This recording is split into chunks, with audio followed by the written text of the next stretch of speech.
Good evening, everyone. My name is Amy Bristow. I'm the Associate Vice President of Enrollment Management and Financial Aid here at Westminster College.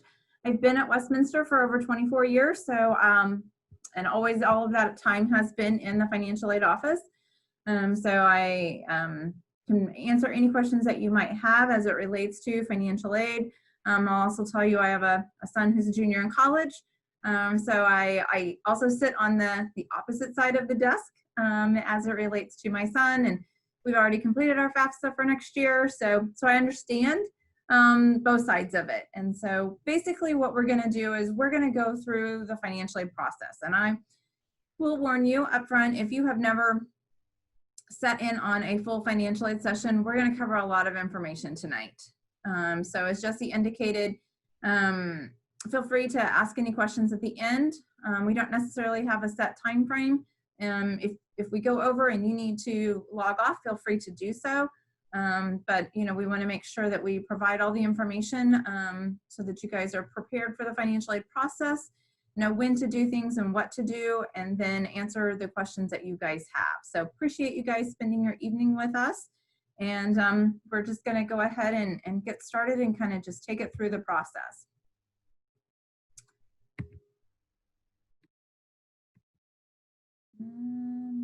Okay, and we're still having technical difficulties.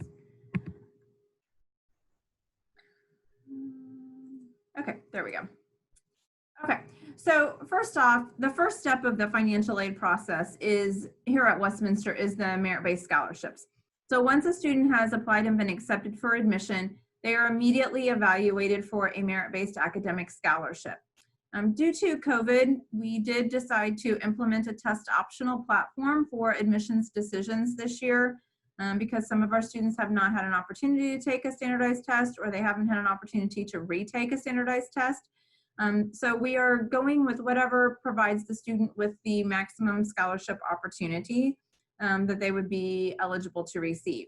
So we're looking at their high school GPA or their highest SAT composite or their highest ACT composite to determine their eligibility for their scholarship. So at the time that our students are notified of their admissions decision, they will also receive a little box. Some of your students have already maybe been accepted. So you've already received sort of the little, the announcement and their notification of their acceptance and the surprise that comes for them in the mail.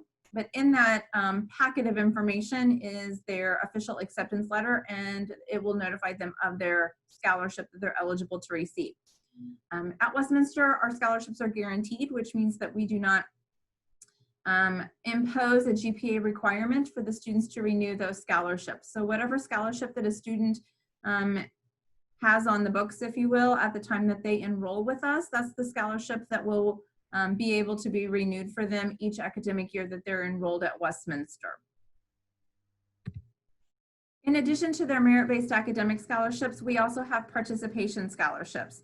And those are up to $3,000. And a student can receive one participation scholarship if they're eligible. So our students can audition for either a vocal scholarship if they're interested in participating in our choir, or something that we're starting this fall is actually an instrumental ensemble. It will be a small ensemble, but if your students do play instruments, it might be something that they would be interested in.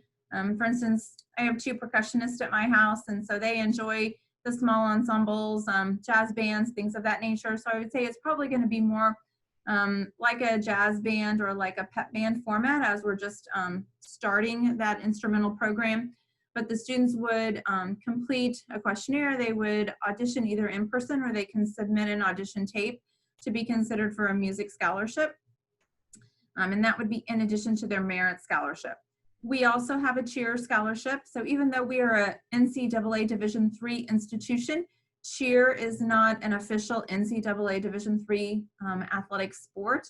So we do offer cheer scholarships. So if a student is interested in participating in our cheer squad, then they can submit the application to be considered for the cheer scholarship, and our cheer coach would evaluate that to determine eligibility for that particular scholarship. And those are renewed as long as the student continues to participate in those activities. In addition to those awards, we also have some miscellaneous type awards that students can be considered for. So some of our students are legacy, meaning that they are the children, siblings, grandchildren of a current Westminster student or a Westminster alumna. And those students are automatically going to receive a $1,000 alumni sibling award as part of their financial aid. Again, that stacks on top of their merit scholarship and their participation award if they receive a participation award. For all of our students that file a FAFSA application by our priority deadline of November 15th, we will award them a $1,000 FAFSA priority award. So regardless of the results of the FAFSA, every student that does file the FAFSA by November 15th is guaranteed to receive that $1,000 as part of their award. In order to renew that priority award, students will be expected to file a FAFSA every year that they're enrolled at Westminster and continue to meet that November 15th priority deadline when they're submitting their FAFSA. Depending upon the results of the FAFSA, some of our students are going to be awarded a Westminster grant. This is an institutionally funded need-based grant. And again, it's based upon the results of the FAFSA. So if a student files a FAFSA, they demonstrate financial need, then they will be considered for the Westminster grant. And those are definitely on a case-by-case basis. So we look at those as individual consideration based on the results of the FAFSA. We also have some donor-funded scholarships. Donor-funded would be, an individual has donated money to the college to fund a scholarship. And those donors would then establish the specific criteria that the recipient would need to meet in order to be considered for those scholarships. Students do not typically have to submit an additional application to be considered. The scholarship committee will simply review the candidates that meet the criteria, and they will select the scholarship recipient that best meets the criteria for that scholarship. Some of those scholarships are going to be for incoming new students. Some of them are going to be for upper class students. But again, there's no separate application for the students to be considered for those awards. Whenever you're applying for financial aid, whether it be scholarships, the FAFSA, or anything related to financial aid, it's important to apply early. Again, we have a priority deadline of November 15th, and we tie the priority award to it just because that's a financial incentive that helps students to file early. There are other forms of financial aid that have limited resources that do have requirements that students must be considered on a first come, first served basis. So if you are meeting our November 15th priority deadline, you're probably going to be in good shape to be considered for other financial aid awards that have limited resources or maybe have later deadlines. As your children are looking at other schools that they're considering, if you're not familiar with what those application deadlines are, I do recommend that you check with the admissions office or the financial aid office at those other schools, check their websites, contact the offices. Again, one of the things that is most frustrating sometimes for us in the financial aid office is when a student misses out on financial aid that they would be eligible for simply because they missed a deadline. So it's important that students are aware of what those deadlines are and don't miss out on a deadline and miss out on consideration of some financial aid. So before a student files a FAFSA application, the first step of that financial aid process is actually to apply for an FSA ID. FSA is Federal Student Aid. This is the user ID that the student will use when they are accessing the Department of Education website. That first step would be to submit a FAFSA application, make any corrections to the FAFSA. Later, if they decide to take out student loans, they will use that same FSA ID to access the website to complete the loan paperwork. For FAFSA purposes, the student and a parent will need an FSA ID.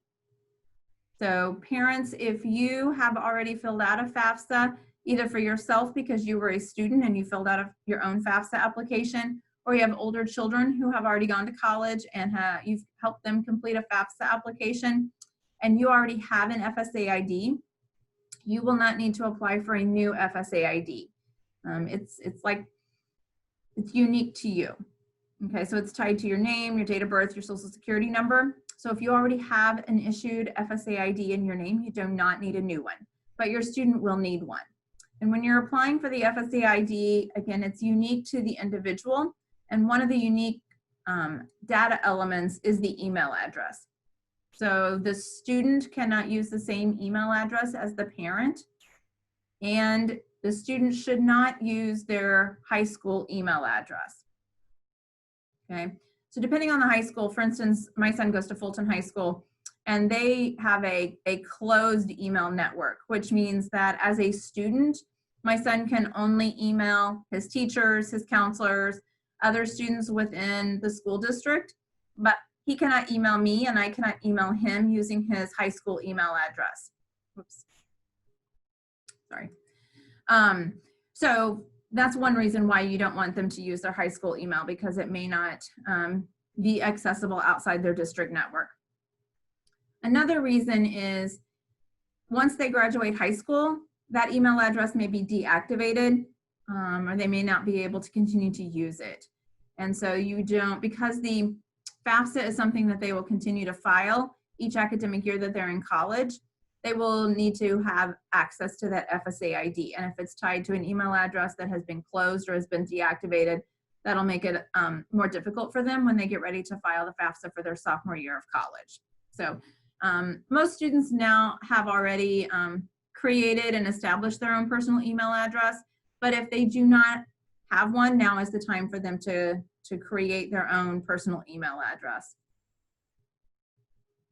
Once you and your child have received your FSA IDs, then it's time to fill out the FAFSA application. You go to the website of fafsa.ed.gov to complete the FAFSA application. It opened up as early as October 1st. And like I said, the priority deadline is November 15th.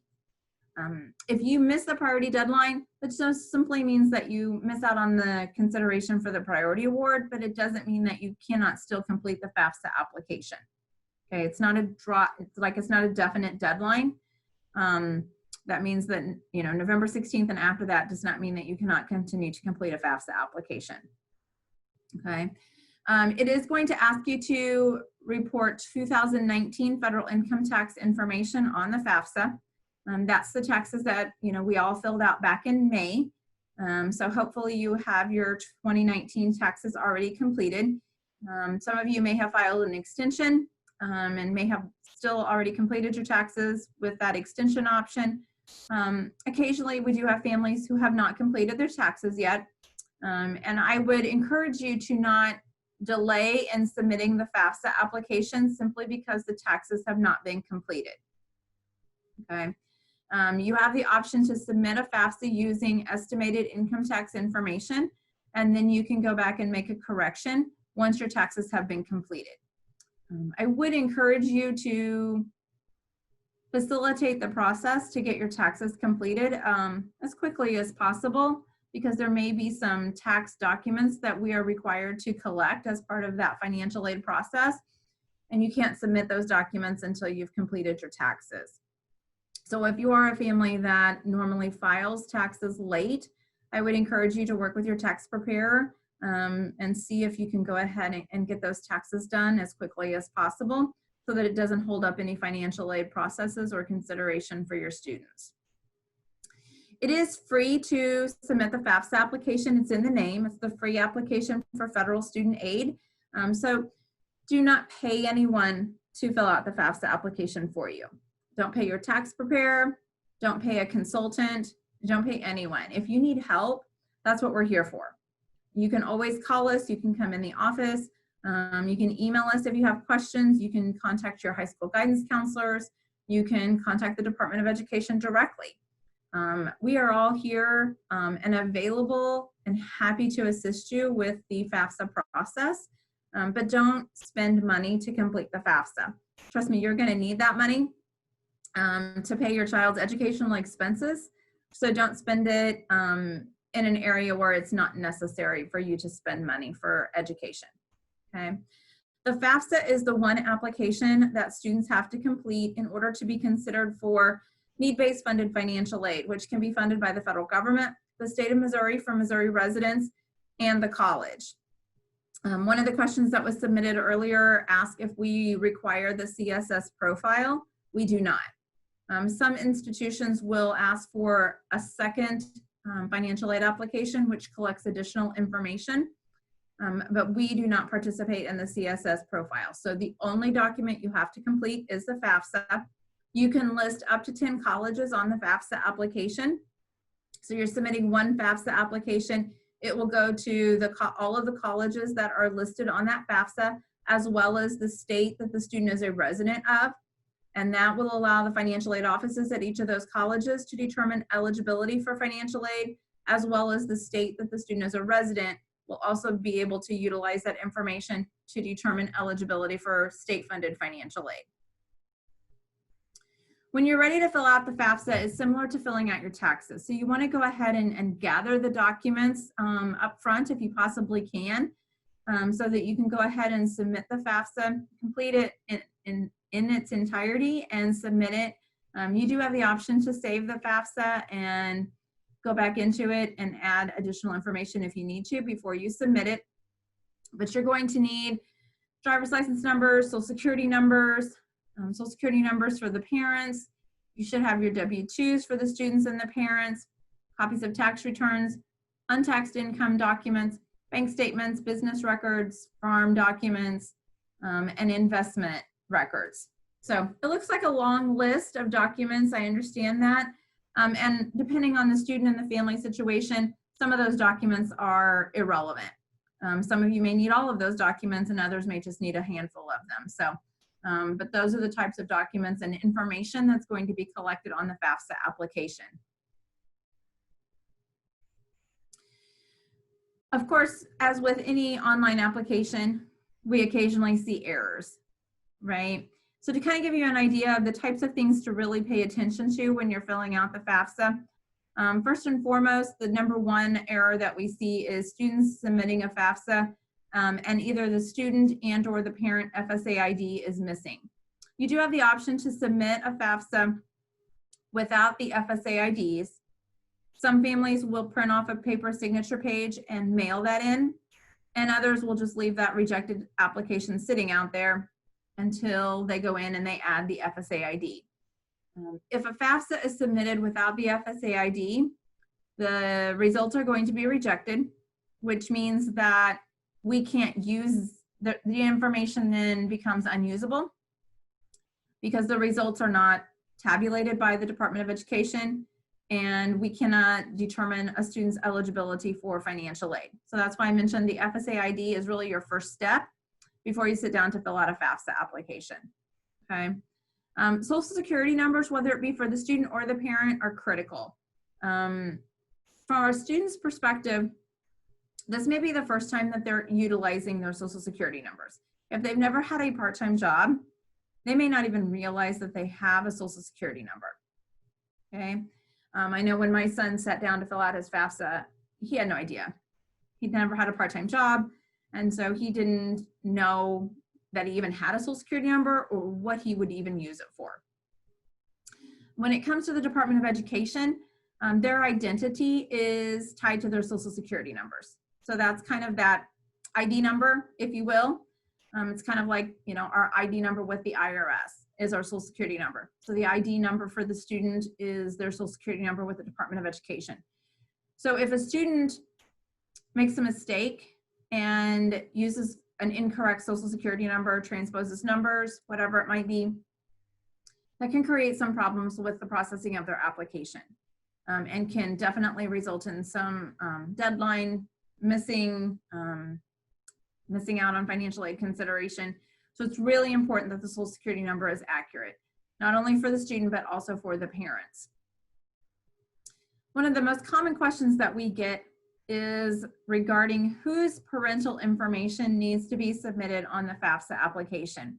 And that's one of the another one of the most common errors that we see is not intentionally providing the wrong information, but just misunderstanding the questions. So as it pertains to parental information, I always remind families that the FAFSA is used to determine a student's eligibility for financial aid, not used to determine who's responsible for paying for the college educational expenses. Okay, so those are two different things. They may be the same person, but they're not necessarily the same person. So the student, if the student's parents are not married, then the student has to determine which parent to include on the FAFSA application. And that is based upon which parent did they live with the majority of the time in the most recent 12-month period. If they truly spend 50% of their time with one parent and 50% of their time with another parent, then they have to work with their parents to determine which parent is providing the majority of the financial support for that student. Once the student determines which parent is to be included on the FAFSA, if that parent is remarried, then that step parent information is required to be reported on the FAFSA application. Regardless of whether that step parent has agreed to pay any educational expenses or not, that student is part of the family that that step parent is included in. So the FAFSA requires that that step parent's information be included on the FAFSA application. In that example, then that non-custodial parent, their information does not report anywhere on the FAFSA. Okay, so I know that can get confusing, and we talk to a lot of families about that. So if you find yourself confused about that, feel free to give us a call or drop us an email if you have questions specifically about that. Untaxed income is another mistake that we see, and that most commonly is the amount of pre-tax dollars that you might be contributing to your retirement account through your employer. So through a 401k or 403b, the IRS would consider that non-taxable income. The Department of Education requires taxable and non-taxable income to be reported on the FAFSA. So there is a question that specifically asks for the contributions that are paid through a prepaid retirement account, which would be pre-tax dollars. You still have to report those contributions on the FAFSA application. The amount of taxes paid is also confusing because you might, if you get a refund, the amount that has been withheld from your taxes is great, or from your paycheck is greater than your actual tax liability. So what the FAFSA is collecting is your tax liability, not the amount that was withheld from your W-2. So as long as you follow the instructions on the FAFSA, it will tell you specifically what line items to refer to. The best way to avoid errors as it relates to income tax information reported on the FAFSA is to use the option in the FAFSA to link to the IRS. And so from a financial aid administrator's perspective, one of the most exciting things about financial aid was when a relationship was established between the Department of Education and the IRS. And so it may not sound too exciting to you, but it was really exciting for financial aid administrators.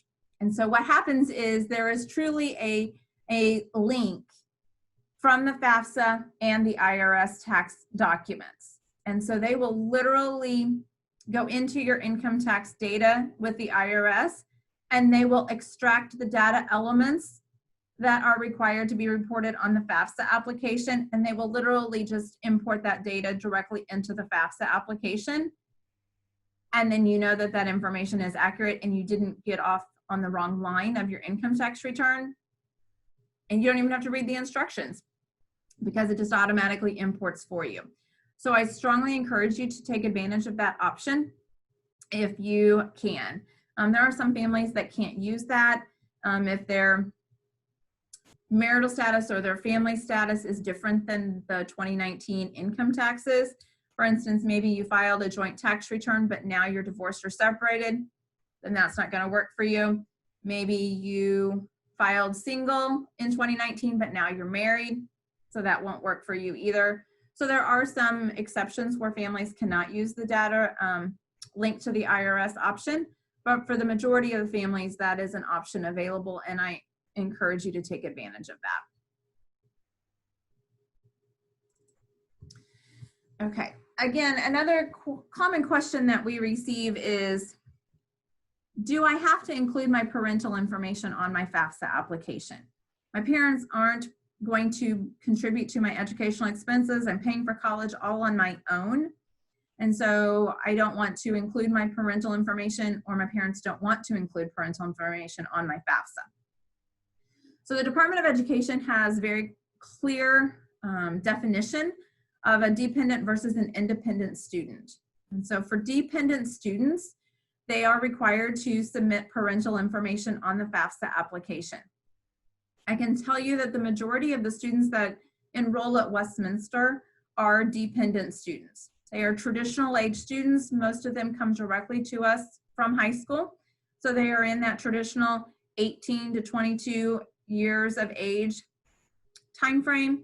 And so most of our students are including parental information on the FAFSA. But occasionally we do have some students that truly meet the definition of being independent. And so what does it take to be independent? The student has to be married. The student would have to be a graduate or professional student, which we don't have graduate or professional programs, so all of our students are undergrads. The student has to be at least 24 years of age by December 31st. Again, most of our students are younger than that. The student would have to have children of their own or a dependent other than a spouse for whom they are financially responsible for. They have to be a veteran of the U.S. Armed Forces, an orphan or a ward of the court, or have been in foster care, or homeless as defined by the homeless liaison at the school, by the school's district homeless liaison individual.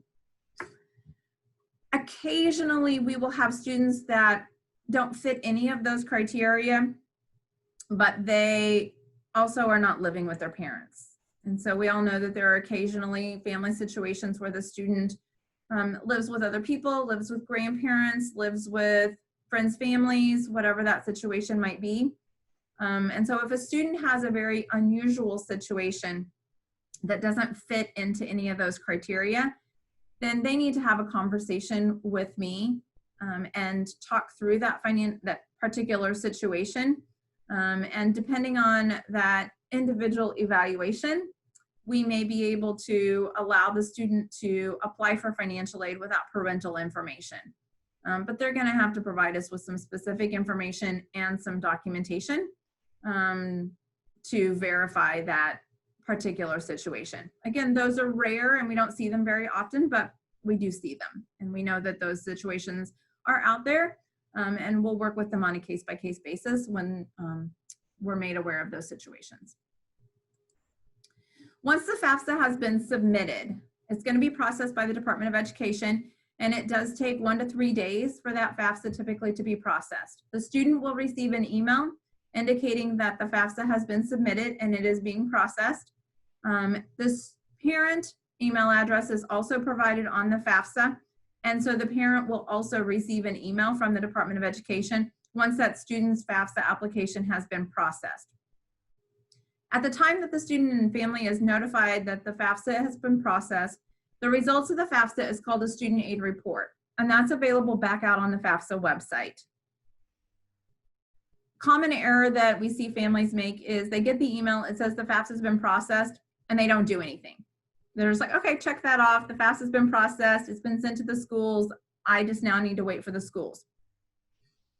What happens though is we get the results directly from the Department of Education, and we use those results to determine the student's eligibility for financial aid. If you entered your own income tax information and you accidentally made a mistake, you're the one who's going to know that that's a mistake. I'm not going to know that that is a mistake.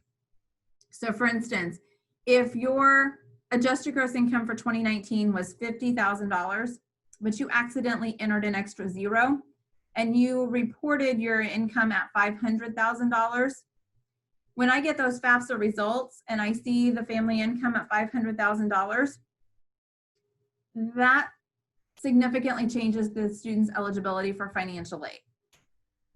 So a student who comes from a family making $50,000 versus a student who comes from a family making $500,000, their eligibility is different, okay? I don't know your financial situation, so I have to assume what is provided on the FAFSA is accurate, and we will use that information until updated information is provided to determine that eligibility for financial aid. If you look at those FAFSA results, that's immediately going to stick out to you, and you're going to be like, oh my gosh, I didn't make that much money. and you're gonna know you need to go in and make a correction. But I look at that, I won't know that. That's a mistake. Okay, so that's an example of why you need to go in and just review it. So the student aid report is a summary of all the questions on the FAFSA application and all of your answers.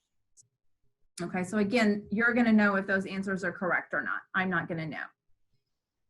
So one item that's on the student aid report is the number that is calculated by the Department of Education, which is called an expected family contribution, or the EFC.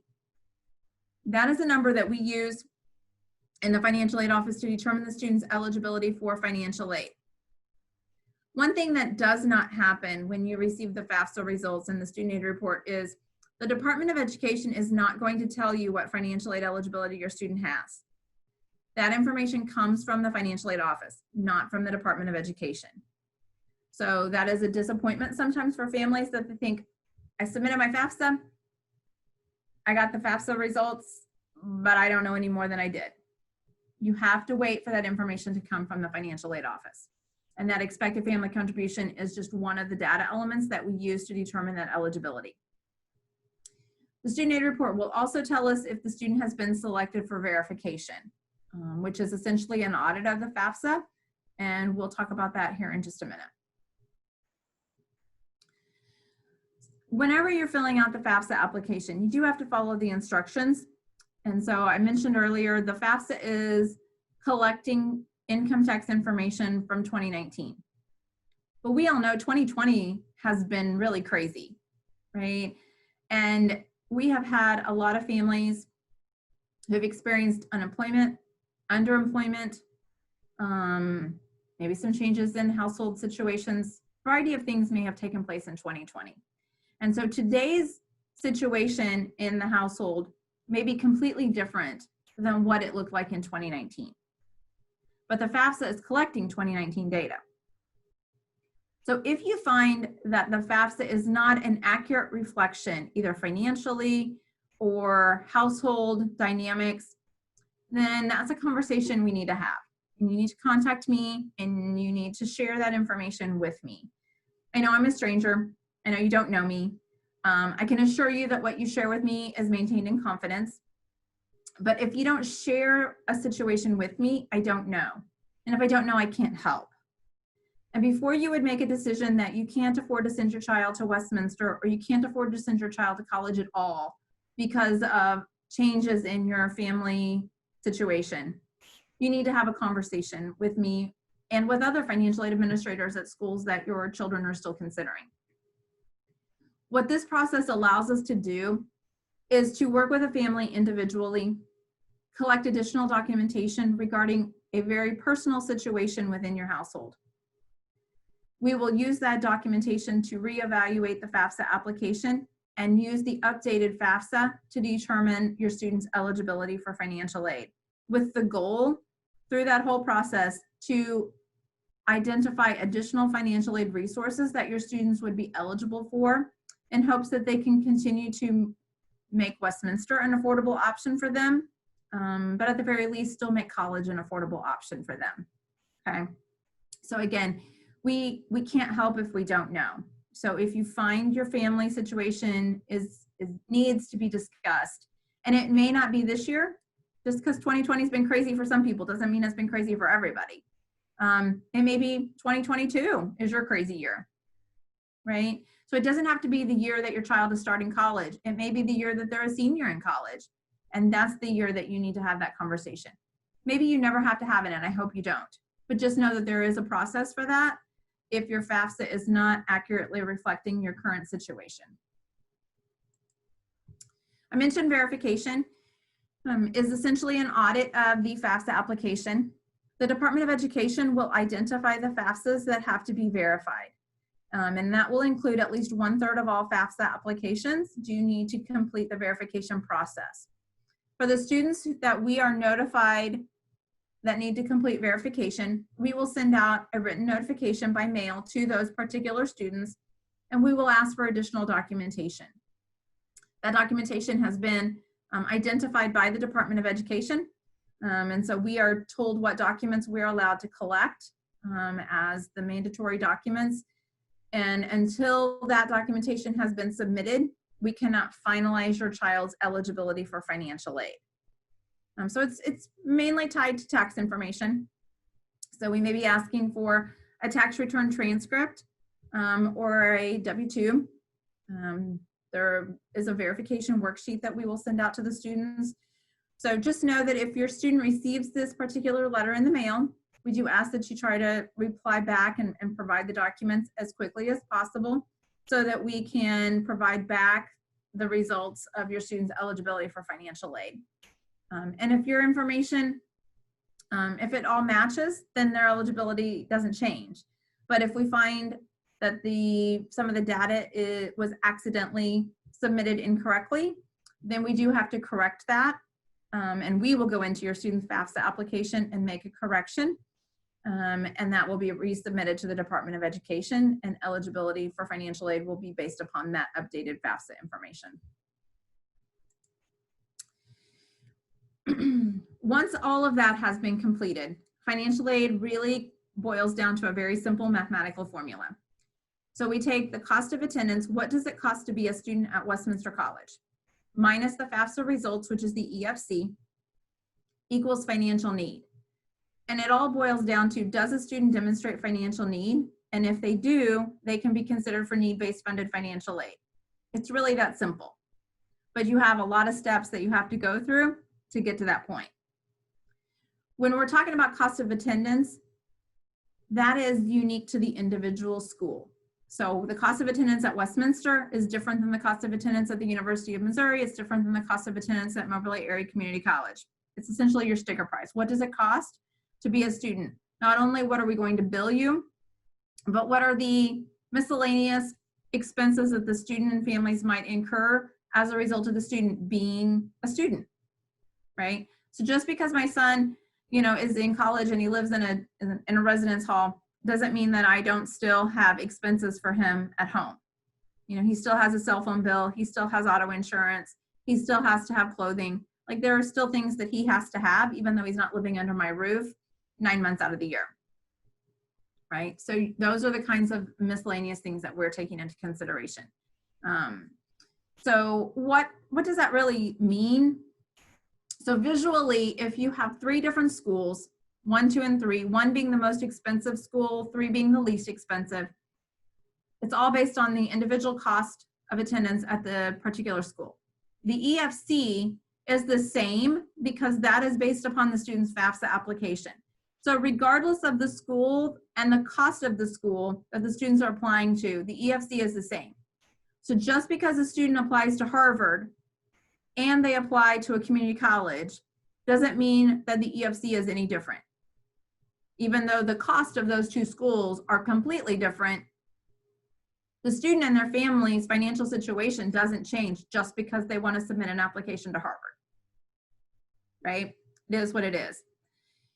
We can't change what our financial situation is, right? We just have to manage it. So when you have the cost, you have the EFC as constant, do the simple formula, cost minus the EFC, then that means that a student has a higher financial need at a school that has a higher cost. And why is that important? Because a student can be considered for more need-based financial aid when they demonstrate a higher level of financial need. So my advice is, don't rule out a school because of their sticker price. Go through the entire financial aid process, receive that financial aid notification to confirm what the eligibility is for full financial aid, and look at the net price. Just because a school may cost twice as much as another school doesn't mean your out-of-pocket cost is going to be twice as much. So cost is a consideration. Obviously, it's a factor. But it can't be your only factor. You want your student to go to the college that is the right fit for them. It has to have the right academic program. It has to have the right participation programs. What are they going to do outside the classroom? It has to have the right learning experience. It has to have the right living environment if they're going to live on campus. It has to work for the family financially, but all of those things have to work together. If a student is always looking for the cheapest price, all of our children would just go to community college and we would be done with it, right? But that's not the best fit for every single student. And that's why a variety of colleges exist out there, so that the student can find the school that fits for them and is the best fit for them. So again, go through the entire financial aid process, find out what that bottom line is, and then explore the options, and then make the best decision as it pertains to the student. So once we know the student's financial need, what do we do with that? Well, first we maximize all of the gift aid options. What are gift aid? That's your scholarships, grants, tuition waivers. Anything that doesn't have to be paid back is considered gift aid. So we maximize all of those options from a variety of different funding sources first, and then we look at what are the self-help aid options that are available to students, which would be work-study programs, student loans. If a student chooses to decline a student loan, that doesn't mean that there is additional grants available for a student just because they're not willing to borrow. So if one student's willing to borrow and another student is not, that doesn't mean the student who chooses not to borrow is going to get more free money. Or no one would borrow, right, if that was the way it worked. But it doesn't work that way. We maximize all the gift aid first.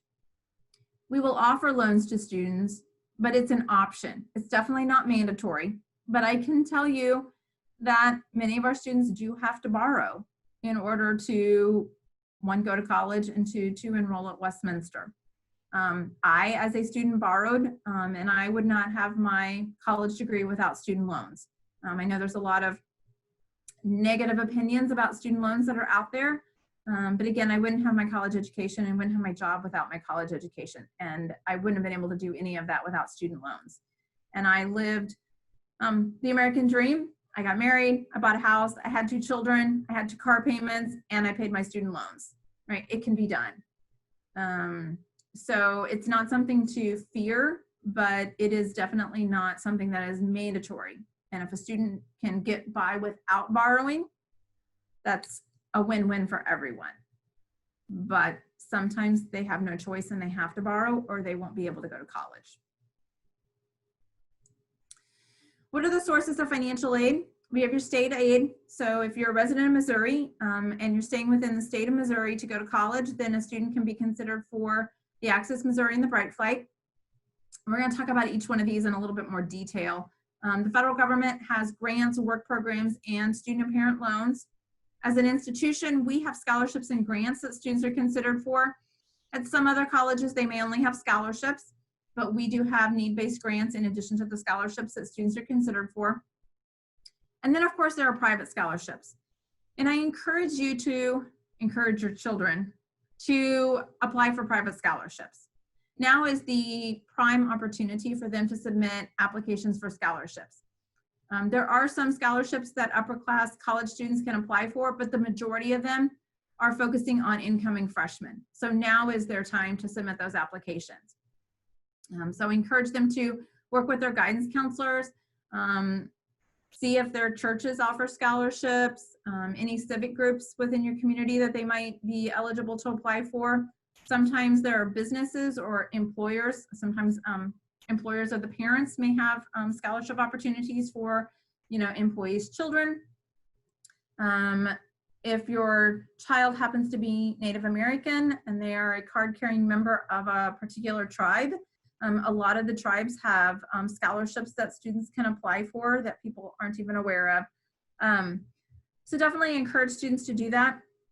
I also encourage them to not skip over the private scholarship applications that require an essay. Essays is like that evil word that high school students don't want to have anything to do with, right? And too many times they see the scholarship applications that require an essay and they'll be like, yeah, not that one, not writing an essay, not gonna do that one. I encourage them not to do that. And why? Because most students are gonna do that. Most students are going to say, not applying for that one, that takes too much time and I don't wanna write an essay. So that means that there are fewer candidates that apply for that scholarship that they're competing against. Now again, is there a guarantee that they're gonna get the scholarship? No, but at least they will have a better chance of being considered if they take the time to write the essay. And if they write one scholarship essay, many times that can be applicable to multiple scholarship applications. And they may just have to tweak it, or maybe they can just reuse it as is and use it for other scholarship applications. When it comes to private scholarships, they can be time consuming. It can take time to research them and to submit the applications.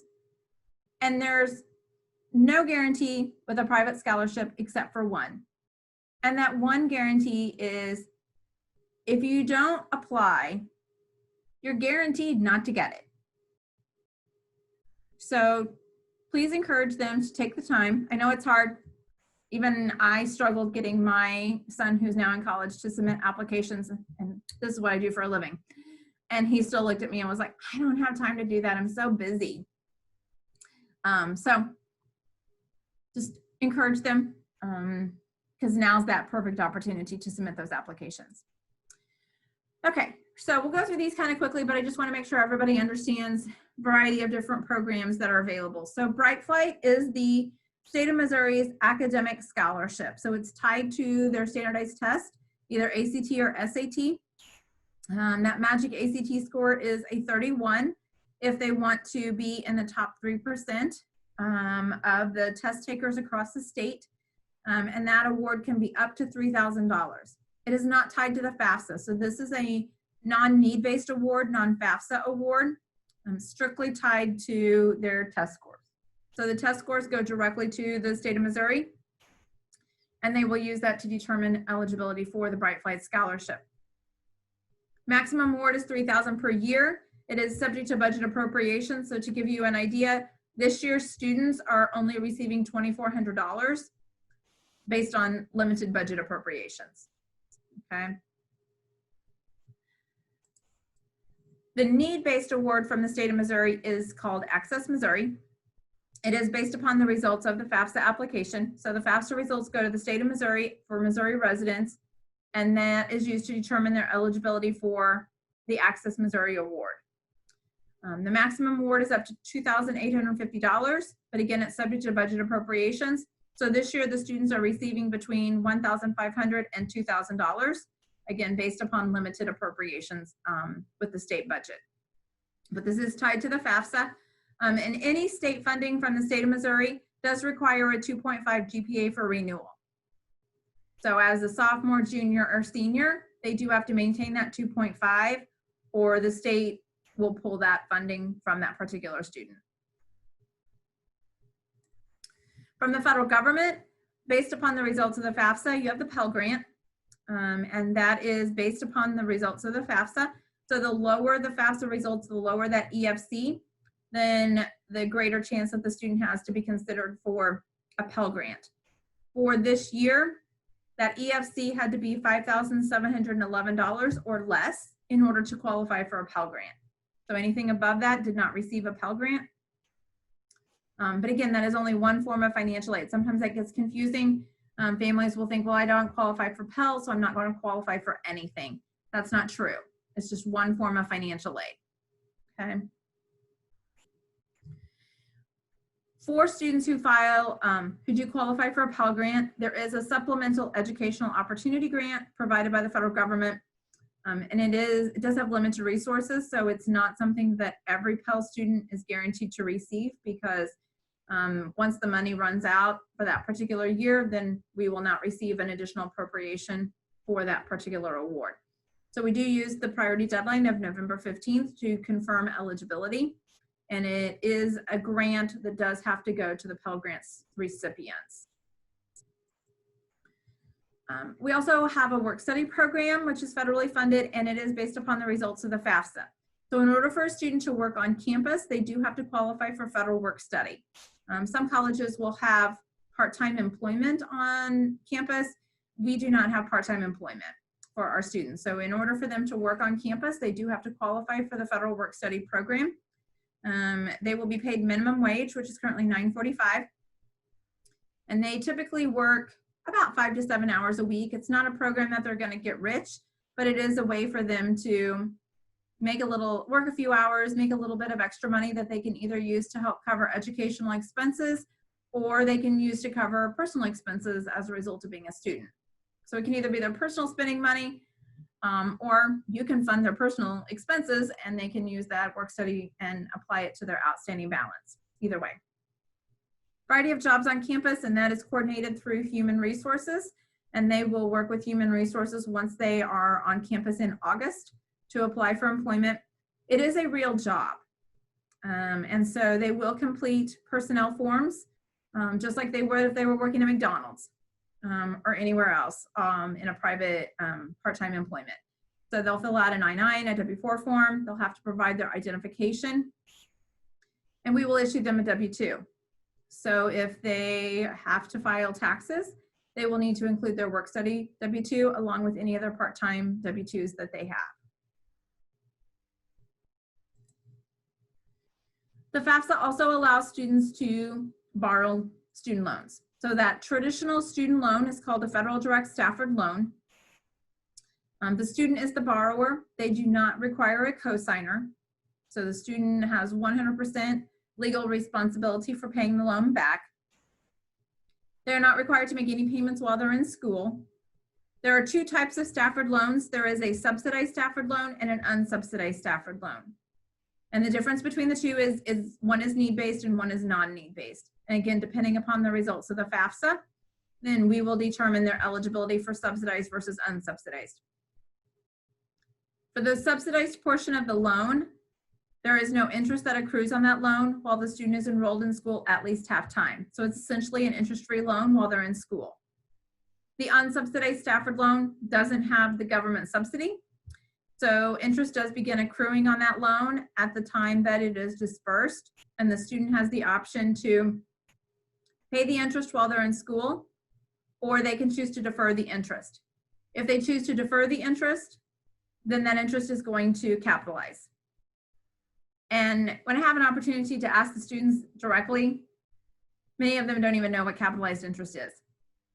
So this is definitely, something that when the students are considering borrowing, it's definitely an opportunity to have a conversation with your child, because this is, in most cases, the first time that they've ever considered taking debt. Maybe they should have taken a personal finance class in high school. They've talked a little bit about loans and debt and interest rates, but this is their first real experience probably with it.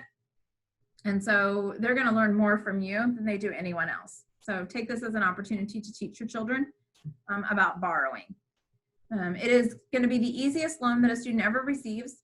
It's going to be probably the leaniest repayment terms, in the fact that they borrow the money while they are in college and they don't have to make any payments on it until they get out of college. So you borrow money today and you pay on it 4.5 years from now.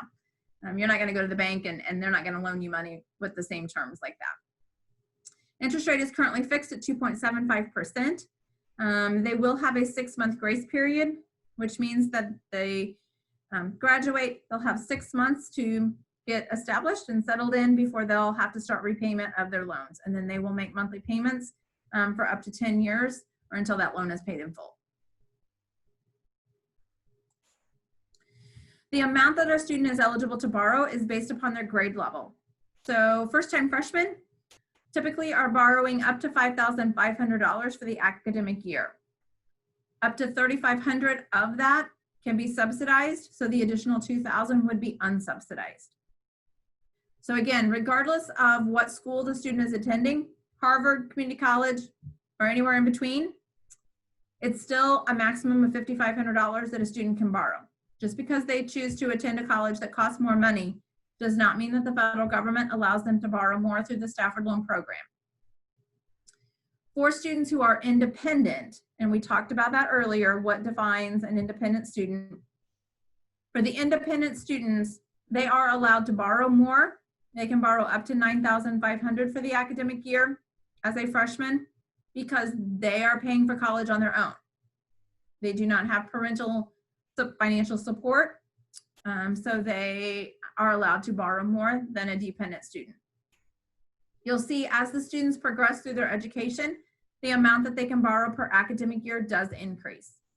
But that first year, they are limited to the $5,500 as a dependent freshman. There are loans for parents.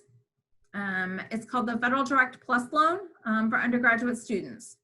And that allows parents to borrow money for the purpose of their child's educational expenses. This is one option that families will consider when they're looking at ways to pay their personal obligation. It is credit-based, so the Department of Education will run a credit check on the parent applicant. As long as there's nothing adverse on that credit report, the loan is approved. It does have a fixed interest rate of 5.3%. And the maximum that a parent can borrow is based upon the cost of attendance minus what the student is receiving in financial aid.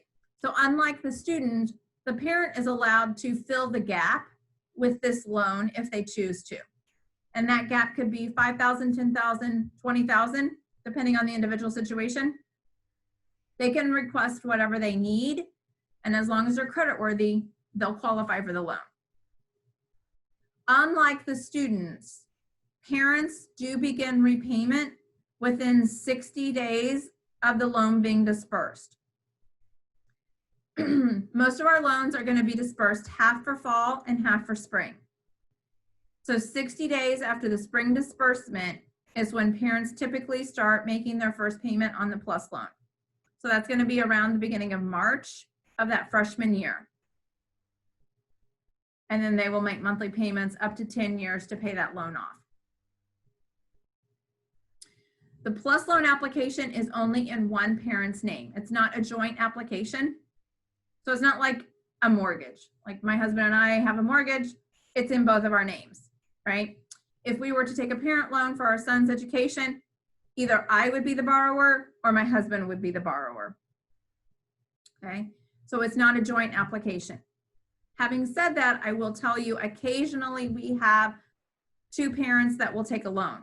So if mom and dad are divorced and they're both splitting the expenses for the college, mom is responsible for 50%, dad is responsible for 50%. If they both choose to take out a parent loan for each of their respective 50%, then they both can have a loan. You know, mom can have a loan and she can request what she wants to borrow, and dad can have a loan and he can request the amount he wants to borrow. But it's not a joint application. Those would be two separate loans. So that is an option. Okay. All right, another option that we have families consider is a private loan, either in the student's name or the parent's name. So some families prefer, instead of taking a PLUS loan, they would be willing to co-sign a loan for their student as opposed to being the primary borrower. So we have some students that will borrow from private lenders, and mom and dad or grandparents may serve as a co-signer. So the student can secure that loan, but then the student is the primary borrower. Typically, those loans don't enter repayment till they get out of school, but they are accruing interest while they're in school. So again, they can make interest payments during school, or they can defer the interest. That would be their choice. Some loans are going to have variable interest rates, some are going to have fixed. So it's more like a personal consumer loan, if you will, that you decide when you apply for the loan. Again, this is an opportunity for you to work with your child because they may not know the difference or know what to take into consideration when they are considering a variable rate loan versus a fixed rate loan. And what does that mean for them over the life of that loan? Because once they apply and the loan is approved with either of those options, they cannot change their mind. It's just like a mortgage. If you apply for a mortgage with a variable rate and then that variable rate skyrockets and you're not comfortable with that, you have to start all over. You have to refinance it. You can't just say, oh, I changed my mind. I now want the fixed rate. It doesn't work that way, right? So it's the same way with these private loans. They have to decide at the time that they're submitting the application. The students are going to need a cosigner, okay? Not all students need a cosigner, but our students do. And why? It's not Westminster students, but it's because of the population of students that we have at Westminster. Because they are traditional age students and they are full-time students, they are not full-time employees. By themselves, they are not a good credit risk. And this is a credit-based loan. So without a cosigner, they will be denied for the loan because they do not have sufficient income or an employment history that is going to be sufficient to qualify for a credit-based loan without a cosigner. So they will need a cosigner, okay? The application process does not tell them it's required because there may be a 30-year-old student applying for a loan, and that 30-year-old student may not need a cosigner. But the 18-year-old student applying for the same loan is gonna need a cosigner, okay? So just know that the student will need a cosigner. And that sometimes is a barrier for students, because if the parents are not creditworthy and grandparents are not creditworthy or unwilling, the student may struggle trying to find a cosigner that would work for them. So that's something that if that's an option that you think your family would want to explore, then that's a conversation you probably need to start sooner than later to make sure that you do have, that your student does have an eligible cosigner that is willing to apply for that loan with them. For other families that choose not to borrow, and again, borrowing is not the only option, it's just the financial aid option. We do have options for families to simply pay by the semester. So we bill one semester at a time, so families can make a lump sum payment for the fall semester, and that would be due by August 1st. For the spring semester, that lump sum payment is due by January 1st. That would include like an education savings fund. Like some families will have a 529 plan. And so those usually come in lump sums. So if you have an education savings fund, that would fall into that lump sum payment category. We also will do payment plans on a monthly basis with families. So per semester, you can set up a 5-month payment plan for each semester. So 5 months for fall, 5 months for spring. For the fall semester, that first payment would be due July 1st and end on November 1st, and then start again for the spring semester on December 1st and run through April 1st. So essentially it's taking the balance and spreading it over 5 months per semester or 10 months for the year. And it allows you to pay monthly as opposed to having to come up with the money in a lump sum.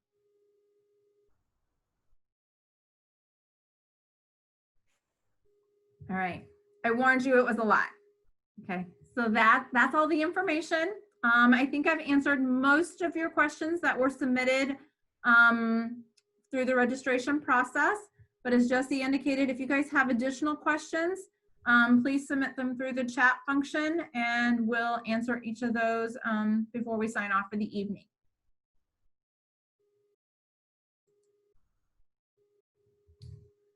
Okay. Does anybody have any questions? Give me just a moment here to recollect myself as my screen kind of went. There we go. No questions as of right now, Amy. Okay, so I will, there was a question that got asked, when will we notify students of their eligibility? We had hoped to be able to send out notifications before Thanksgiving. The college is going to be closed the entire week of Thanksgiving. So that entire week, Monday through Friday, we are closed. We don't want to send out letters and not be available to answer questions. So due to we've seen an increase in our applications and an increase in our acceptances for fall 21. And again, with Thanksgiving thrown in there, we don't want to provide information and you not have anyone to ask questions. So we're actually going to mail the letters the week of November 30th. So once we come back from Thanksgiving, we will mail those letters.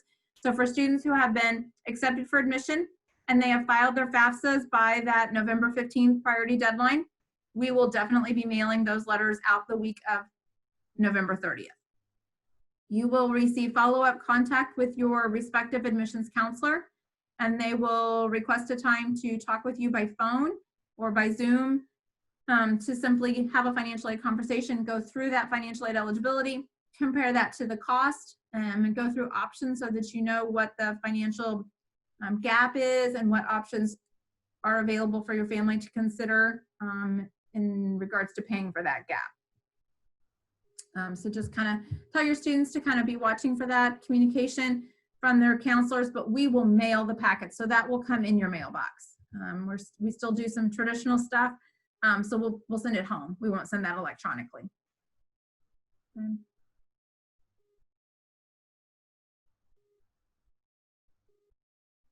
Any questions? Did I overwhelm you? It's okay. You can say yes. So again, I'll just simply remind you, if you don't have any questions tonight, we're here. One of the things that I think do really well is being available and assisting families and students. So at any time that you have questions, please don't hesitate to contact the office. Admissions and financial aid is a blended office here at Westminster. So Jesse and I are just a few feet away from each other. So if you have any questions, don't hesitate to reach out to either of us or contact your student's admissions counselor. And anytime you have questions, you're never a bother. So please call, email us, text us, anything that we can do to assist you. We'd like to be able to serve you in that way.